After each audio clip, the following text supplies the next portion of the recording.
आप youth icon हैं, अगर बात की जाए तो यूथ की, तो आप यूथ आइकन हैं। आने वाले टाइम में जो इलेक्शन अभी निगम के हैं 2022 में फरवरी के अंदर, क्या उसमें पब्लिक के दिल में है मनोज पंडित जी एक बार फाइट करें या एक बार फेस करें? जैसे कि आप काम करते हो क्षेत्र में, आपका कैंपेनिंग हुआ है, उस कैंपेनिंग के बिहाफ पे अगर देखा जाए तो आपको 100 या 99% सीटिंग है, तो आप क्या ये गिफ्ट पब्लिक को देना चाह रहे हैं आपकी बार? सर देखो, हमारा काम है लोगों के बीच में रहना, और आप भी मुझे कई सालों से जानते हैं, और यहाँ की जनता में मैं लगातार 8-9 साल से काम कर रहा हूँ। तो मेरा मकसद जो है संगठन के साथ जुड़कर, पार्टी के साथ जुड़कर, अपनी टीम के साथ जुड़कर उन लोगों की सेवा करना है। मेरा सबसे बड़ा मोटिव जो है उन लोगों की सेवा करना है। उनका कोई काम होता है, उसको काम को करवाना है। अगर कोई दुखी है, कोई दीन है, और मुझे लगता है कि पार्टी ने मेरे को जो सम्मान दिया है, संगठन ने मेरे को जो सम्मान दिया, और आपके चैनलों के माध्यम से जो आज मुझे 2-4 लोग जानते भी हैं, उसके माध्यम से अगर मैं किसी आदमी की मदद कर पाता हूं तो वो बड़ी जिम्मेदारी मैं मानता हूं। और बाकी रही चुनाव लड़ने की बात, तो चुनाव लड़ने की इच्छा तो सबकी होती है, जो पॉलिटिकल है तो उसको इच्छा रखनी भी चाहिए। और मेरी भी प्रबल इच्छा है कि मैं इस वार्ड से चुनाव लड़ूं, इस विधानसभा से चुनाव लड़ूं और जनता की सेवा करूं। बाकी पार्टी को डिसाइड करना है कि वो मेरे को क्या जिम्मेदारी देती है, टिकट देती है। अगर पार्टी मेरे को जिम्मेदारी देती है चुनाव लड़ने की, तो निश्चित तौर से हम चुनाव लड़ेंगे और पूरी मजबूती से चुनाव लड़ेंगे इस वार्ड में। और आप जनता में भी सर्वे चल रहा है पार्टी का, जिस तरह से सर्वे आएंगे उस तरह से पार्टी जिम्मेदारी देगी, और उसको पूरी तरह से जनता हमारे साथ है, उसको निभाएंगे। सर जैसे कि अभी निगम के इलेक्शन है और कैंपेनिंग चल रही है, तो कैंपेनिंग को लेके आपको क्या कहना है? देखो, निगम के चुनाव में आपको पता है कि एमसीडी में पिछले 15 सालों से भारतीय जनता पार्टी का राज चल रहा है, और कांग्रेस और बीजेपी का जो गठबंधन चल रहा है वो हमेशा से बीजेपी को जिताती आई है, कांग्रेस भी। पर इस बार जो है आम आदमी पार्टी बीजेपी को पूरी टक्कर देने वाली है, और इस बार बीजेपी का सुपड़ा साफ होगा, क्योंकि बीजेपी के इतने भ्रष्टाचार आम आदमी पार्टी ने खोले हैं, और हमारे जो गिने चुने पार्षद हैं उन्होंने इतना अच्छा काम किया है इस बार निगम में, करके दिखाया है। और बाकी जगह पर हमने देखा है कि बीजेपी से त्रस्त है जनता, क्योंकि बार बार उनका टैक्स का बढ़ाना, सफाई को लेके समस्या, उनकी जो नालियां उनको लेके समस्या, सबसे बड़ी कूड़े की समस्या, ये तरह तरह की समस्या जो जनता झेल रही है, और उससे वो निजात पाना चाहती है। दूसरा, मैं कहना चाहता हूं कि निगम बदनाम क्यों है। निगम इसलिए बदनाम है, अगर मैं 50 गज का घर बनाना चाहता हूं तो उनके जेई एई निगम पार्षद भेज देगा, और वहां 50 गज के लेंटर के रेट फिक्स है, इस बात से जनता बड़ी दुखी है।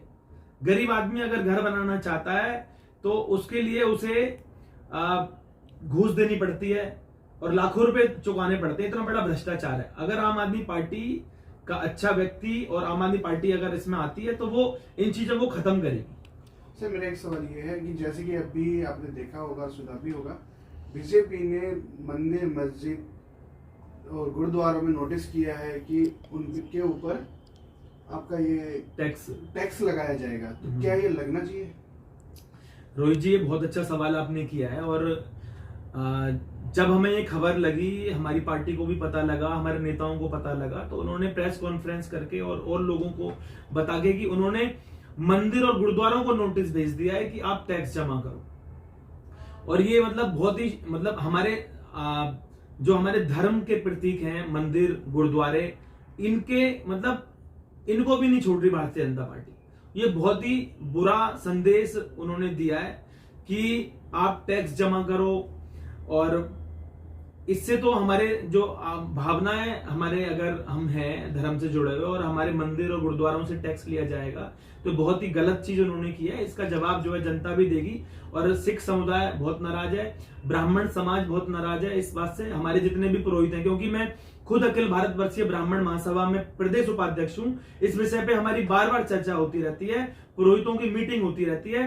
तो ये जो काम उन्होंने नोटिस भेजने का किया है, तो ये बहुत ही गलत किया है। इसका आम आदमी पार्टी और खुद मैं ब्राह्मण होने के नाते से अपने समाज की तरफ से इनका पूरा विरोध करता हूं कि इन्होंने हर धर्म में आस्था रखने वाले लोगों को जो है प्रताड़ित करने का काम किया है। ये बहुत गलत काम हुआ है, इसका हम पूरी तरह से जो है विरोध करते हैं। सर, जैसे कि अभी लॉकडाउन होके गया कोविड-19 के अंदर, आपने और आपकी पार्टी ने और आप लोगों ने बड़ा समर्थन किया है, लोगों को खाना भी दिया है, उनकी कैंपेनिंग भी की है, उनका घर का भी देखा है। उसको लेके अगर आपकी पार्टी पब्लिकली कैंपेनिंग करती है तो एक ही नाम आता है कि मनोज पंडित जी को यहाँ से एक बार फाइट करना चाहिए।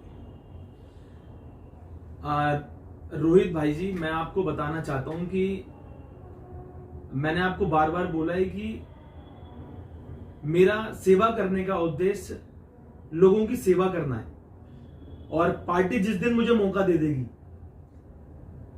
तो आपको पता लगेगा कि हमारे साथ में किस तरह से जनसैलाब जो आज भी चल रहा है वो किस तरह से हम लोगों को जिताता है, किस तरह से वोट करता है, और आम आदमी का असली चेहरा बनने की हम लोग कोशिश करेंगे। और आम आदमी के बीच में हम लगातार रहते हैं। आप चले जाइए मायापुरी की पूरी बेल्ट में जहां पर 5 से 7 हजार लोग रहते हैं, चले जाइए तिहाड़ गांव में, वहां पर हमारे बहुत सारे साथी रहते हैं, और सुभाष नगर में जो सुभाष नगर वार्ड है, हरिनगर, यहाँ पर बहुत सारे ऐसे साथी हैं जो चाहते हैं मैं चुनाव लड़ूं। अब पार्टी का जो निर्देश होगा वो हम उनका सिर माथे पे जो जिम्मेदारी पार्टी। अभी लोगों में हम जो देख रहे हैं कि बहुत अच्छा मतलब रुझान है आम आदमी पार्टी को लेके। आम आदमी पार्टी को लेके चाहती है वो कि यहाँ से जो भ्रष्टाचार है वो मुक्त हो जाए, वो बदलाव चाहती है। वो चाहती है कि एक जो हमारे बीच में 8 साल से काम कर रहा है, 7 साल से काम कर रहा है, हम उसे लेके आए और इसे बदलाव लाएं, ताकि हमें लेंटर के पैसे ना देने पड़े, हमें काम करने के पैसे ना देने पड़े, हमें रेहड़ी लगाने के पैसे ना देने पड़े, हमें कोई दुकान हम लोग कर रहे हैं तो यहाँ पर दुकानों को हमें पैसे ना देने पड़े। तो उसको लेकर जो है जनता बड़ी आश्वस्त है, और जितना गंद जो है दिल्ली में मचा हुआ है कूड़े को लेकर के, उसे भी बदलाव चाहती है कि उसे व्यवस्था अच्छी हो। क्योंकि आम आदमी पार्टी की एक चीज मानी जाती है कि उनके पास पूरी टीम बहुत अच्छी है, उनके पास मैनेजमेंट बहुत अच्छा है, और उस मैनेजमेंट को हम आम आदमी पार्टी के द्वारा निगम में लाना चाहते हैं, जिससे कि हमारी व्यवस्थाएं अच्छी हो और अच्छे व्यक्ति इस आम आदमी पार्टी के जो ऐसी उम्मीद मैं करता हूं कि आम आदमी पार्टी आने वाले चुनाव में बहुत अच्छे अच्छे उम्मीदवार उतारेगी, जिनसे जनता 8 से 10 साल में जुड़ी हुई है, जिन्होंने कोरोना में बड़ी मदद करी है। क्योंकि कोरोना का काल इतना दुखद काल था, हमने अपने हाथों में मतलब देखा है सामने सामने मरते हुए लोगों को, क्योंकि कुछ ऐसी व्यवस्थाएं थी कि ये कोविड का जो महामारी थी, इसमें किसी का मतलब वो नहीं था। हमने फिर भी कोशिश की। आप जानते हैं कि मायापुरी में अपना ऑक्सीजन सिलेंडर को लेकर इतनी मारामारी थी। हम लोग अपने लड़कों को लाइन में लगाते थे, वहां से ऑक्सीजन दिलवाते थे। दीनदयाल से कोई खबर आती थी वहां जाते थे, मायापुरी जाते थे। और लॉकडाउन में भी हम लोगों ने दिल्ली सरकार के माध्यम से बड़ा राशन यहाँ पर बंटवाया, अपने घर से हमने बड़ा राशन बंटवाया।